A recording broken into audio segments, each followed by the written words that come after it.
नमस्कार, मैं हूँ पोयम दालमिया, स्पिरिचुअल हीलर और आपकी wellness coach. Welcome to my YouTube channel. आपकी समस्याओं के समाधान के साथ आज का मेरा टॉपिक है सिंपल रेमेडीज़, और यह सुझाव हमें दिया है मोनिका श्रीवास्तव जी ने, जो कि राजनगर एक्सटेंशन से हैं। ऐसे बहुत सारे लोग हैं जिन्होंने हमें बोला कि हम कुछ ऐसी रेमेडीज़ के बारे में, वास्तु के कुछ छोटे छोटे टिप्स के बारे में बात करें जिससे कि आपको बेनिफिट हो।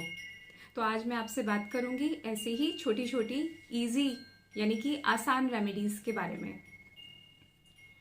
तो सबसे पहली बात उसमें क्या है जो ध्यान देने योग्य है, हमेशा हमें कोशिश करनी चाहिए कि आप अपनी किचन को साफ रखिए। अगर आपकी किचन ऑर्गेनाइज है, क्लीन है, तो बहुत अच्छी बात है।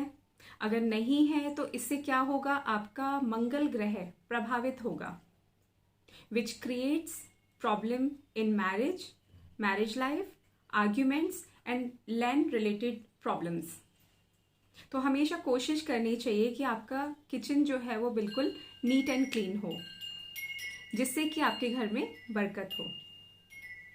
दूसरी इम्पॉर्टेंट चीज़ जिसके बारे में मैं आपसे बात करूंगी वो है वॉल क्लॉक। अक्सर ऐसा देखा जाता है कि जब हम नई घड़ी खरीद कर लाते हैं तो हम उसे अपने घर के इंटीरियर के हिसाब से कहीं पर भी लगा देते हैं, लेकिन घड़ी से भी आप अपने घर के वास्तु दोष को दूर कर सकते हैं। घड़ी लगाने के लिए जो बेस्ट डायरेक्शन होता है वो है ईस्ट या फिर नॉर्थ की वॉल। अगर आप ईस्ट डायरेक्शन में घड़ी लगाते हैं जो कि सूर्य का स्थान है, तो वहां पर क्या होता है, घड़ी लगाने से हमारे जो कर्म की क्वालिटी है वो इम्प्रूव होती है। यहाँ वॉल क्लॉक लगाने से हमें फेम मिलता है, हमारे घर के सदस्यों के साथ हमारे रिलेशन अच्छे होना स्टार्ट हो जाते हैं। अगर आप नॉर्थ में घड़ी लगाते हैं तो आपका जो बिजनेस है या जॉब है उसमें आपको सक्सेस मिलना स्टार्ट हो जाता है, हमारे फाइनेंस अच्छे होने स्टार्ट हो जाते हैं, धन में अगर बोले तो वृद्धि होना स्टार्ट हो जाती है। आपके घर में वॉल क्लॉक अगर साउथ या वेस्ट डायरेक्शन में है तो उसे वहां से तुरंत हटा देना चाहिए और उसे शिफ्ट कर देना चाहिए ईस्ट या नॉर्थ डायरेक्शन में, बिकॉज जो साउथ होता है उसे हम यम का स्थान भी मानते हैं।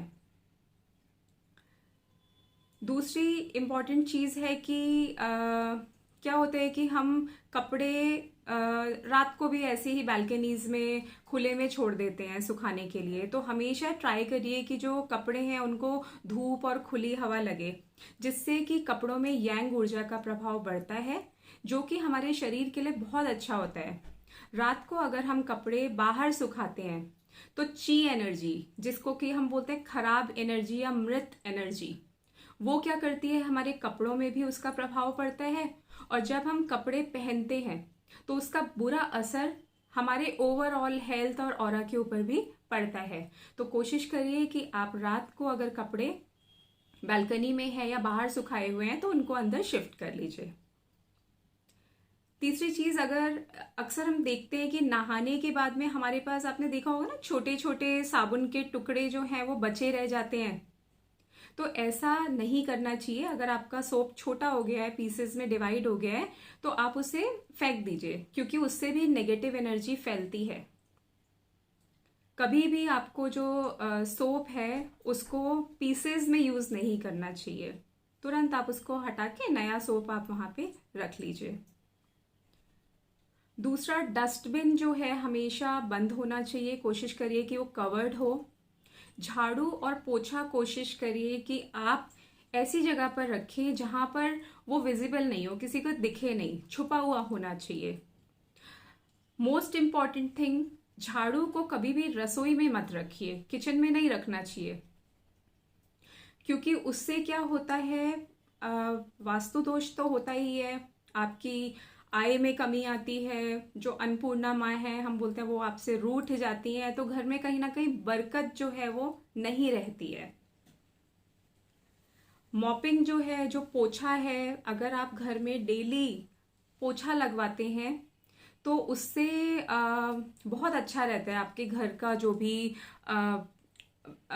जैसे बोलते हैं पॉजिटिविटी रहती है, क्योंकि शूज़ और स्लीपर्स हम सीधे ही घर के अंदर लेकर आते हैं, जो कि सही नहीं है। पहले के टाइम में हम जूते चप्पल बाहर उतारते थे, हमें हमारे घर के बड़े बुजुर्ग बोलते थे कि घर के अंदर शूज़ और स्लीपर्स नहीं लेकर आने हैं। आज के टाइम में हम जूते चप्पल भी घर के अंदर ले आते हैं, हम हैंड वॉश भी नहीं करते हैं प्रॉपरली। तो कहीं ना कहीं क्या होता है, दो एनर्जीज है, नेगेटिव भी है तो पॉजिटिव भी है। तो अगर आप ऐसे ही घर के अंदर आ जाते हैं तो हो सकता है कि आप नेगेटिविटी को भी साथ में लेकर आ रहे हो थ्रू शूज एंड स्लीपर्स। तो अगर आप मॉप करवाते हैं, घर में झाड़ू पोछा अगर आप लगवाते हैं, नमक थोड़ा सा उसमें ऐड करके पोछे के पानी में, तो वो भी वहाँ के सरफेस को, वहाँ की एनर्जीज को क्लियर करता है, जिससे कि आपके घर में वेल्थ भी आएगा, प्रॉस्पेरिटी भी आएगी। और आप जैसे बोलते हैं कि हमेशा पोछा आप इसी से ही लगवाइए, मॉपिंग से आपको खुद बहुत अच्छे रिजल्ट्स आना स्टार्ट हो जाएंगे। क्योंकि जब मैं बात करती हूँ टिप्स के बारे में, वास्तु के बारे में, या कोई भी आपसे बात करती हूँ, तो उसका मैंने खुद एक्सपीरियंस किया है और प्रैक्टिकल चीज़ों को लेकर मैं चलती हूँ। अगर मुझे फ़ायदा हुआ तो ऑब्वियसली मैं आप लोगों को भी सजेस्ट करूँगी कि आप ये सब चीज़ें करें। तो ये था मेरा आज का टॉपिक। आई होप आपको पसंद आया हो। आपसे फिर मुलाकात होगी एक नए टॉपिक के साथ। और आप अपने कमेंट्स में भी हमें बताइए कि आप किस किस टॉपिक पे हमसे बात करना चाहते हैं। तो नेक्स्ट वीडियोस में मैं ट्राई करूँगी कि मैं उस टॉपिक पे भी बात करूँ, जिससे कि आपको बेनिफिट हो। बाकी नई नई अपडेट्स के लिए, वीडियोस के लिए आप हमारे यूट्यूब चैनल को सब्सक्राइब करिए और बाकी लोगों के साथ भी इसको शेयर करिए, जिससे बाकी लोग भी इसका बेनिफिट उठा सके। Thank you so much for watching. God bless you all.